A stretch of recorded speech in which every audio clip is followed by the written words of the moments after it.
Hey there, welcome to Equifit. We've got another video for you today. And this is in our series on ground driving. And hopefully before this video, you were able to check out our beginner video with Marianne and Shelby. And you got a chance to see what it was like for someone to do a little bit of ground driving their third time. But today we got a special treat because I've got my friend Darcy here. And she has her horse, McIntyre. And they're going to demonstrate for you what it looks like to actually have a little bit more advanced skill and what you can do with your horse with ground driving and long lining. Hi, my name is Darcy and this is Mac. He's a 14-year-old half Arabian gelding that I've had for about 12 years now. And we're going to demonstrate some ground driving and some long lining for you out in the open. Hey, thanks, Darcy. Really appreciate you doing this today. Could you tell them a little bit about the system that you're using, because your surge single and your pulley system is a little bit different than the one that our previous videos had shown? So, most of my experience with long lining and ground driving comes from saddle horses, so saddlebreds, hackney ponies, and etc. And they like to use pulley systems. So these are pulley long lines. They have two clips. One clip goes to the bit and one clip will come back to the back pad here. And what that does is it provides a little bit of leverage on the inside and outside of the horse and allows you to work them up into the bridle a little bit more. So I use this with him. I generally will use just the inside one to really help him bend around turns mostly. He doesn't quite have the high headset that like a saddle type horse would have. Gotcha. Now, this is a little bit different for everyone that's going to be watching this video because we are not working in the round pen or in an enclosed area. So what kind of suggestions could you give to some of the viewers that are looking at this right now when they want to attempt to go from an enclosed area and then work out in the open field? Definitely start small. So your first couple sessions working out in the open, I would recommend walk only, maybe trot if you have a slow trotting type horse, the horse that jogs maybe, and then work your way up walk, trot, canter. I wouldn't throw it all at them in the first place, like the first go outside, just because it can be a little bit overwhelming to have no walls to work off of.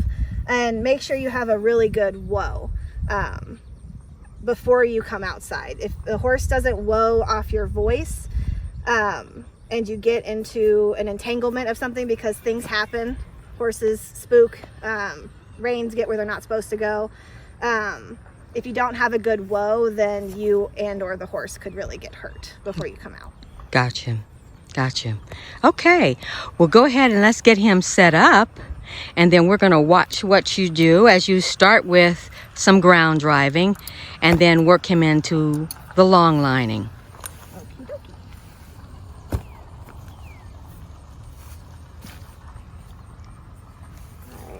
I lost my whip in the grass. What type of whip are you carrying with you? So you can use any kind of long whip that you'd like, a lunge whip. I have a carriage whip, so it's probably about a 6-foot carriage whip that you use when driving, but I like to use this when I long line or lunge, just because I don't like to have the extra length of a lunge, Yeah, the long lash. The long lash, because I just get it all tangled up and it just helps me be able to move my hands around a bit more.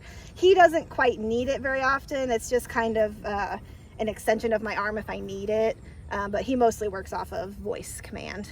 Okay. Now, how do you set your lines as you get him ready? Like in the surge single? Mm-hmm. So today, since I'm not really working on like lowering, like rounding his body out too much, I'm kind of letting him work himself on the hills. I have the lines set up in a very neutral position, so it comes right across the midline of his body, And that way I'm not pulling his head up, I'm not pulling his head down, and he'll have the flexibility to use it wherever he needs to. And that can change depending on your horse's conformation, what you're working on. But this is just a middle of the road type of setup. You can have your lines on the inside of the horse, or you can have them splitting either side of the horse. Okay.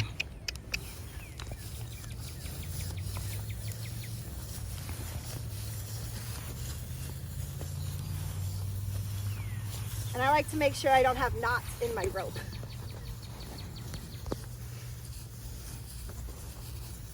So we're going to start off with some ground driving.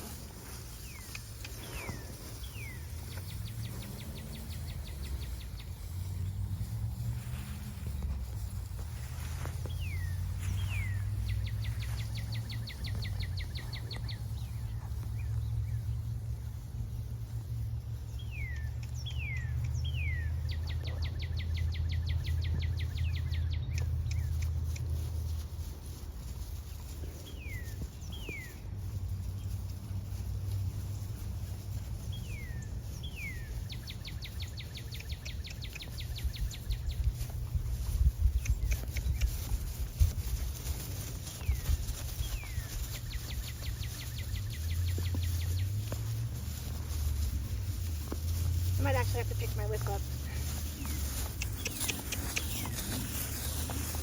Just feeling lazy.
Go through the poles.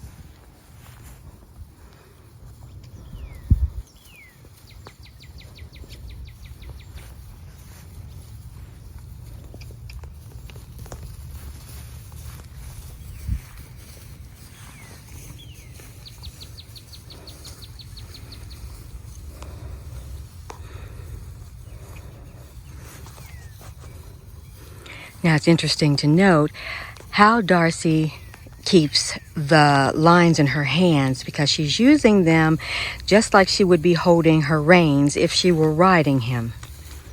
And she keeps those lines, the excess part of them, behind her so that she doesn't step on them, get tangled up in them, or distract the horse from them.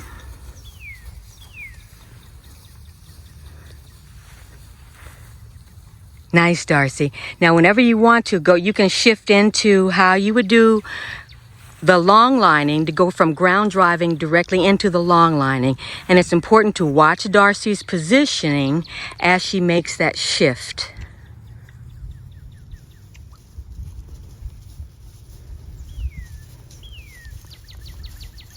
And notice where her body position is right now, as opposed to where it was when she was ground driving.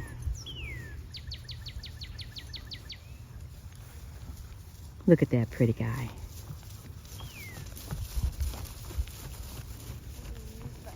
And notice that she does not allow the back line to fall below his hocks.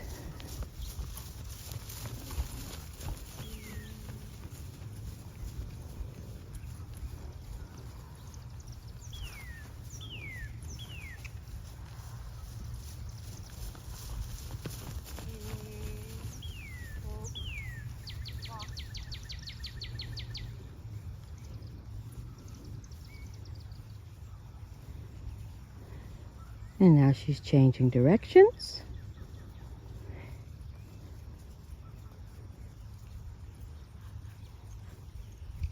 So that she can work him on the opposite bend.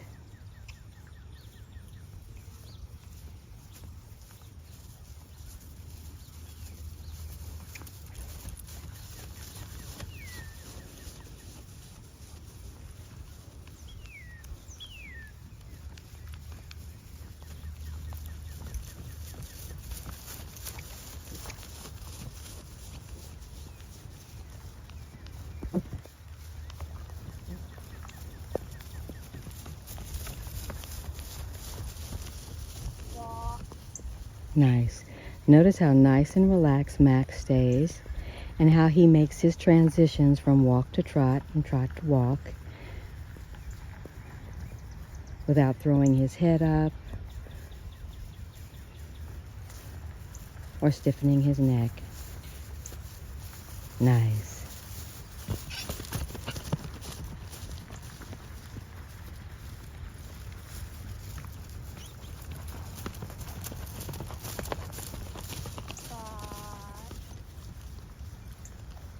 Beautiful.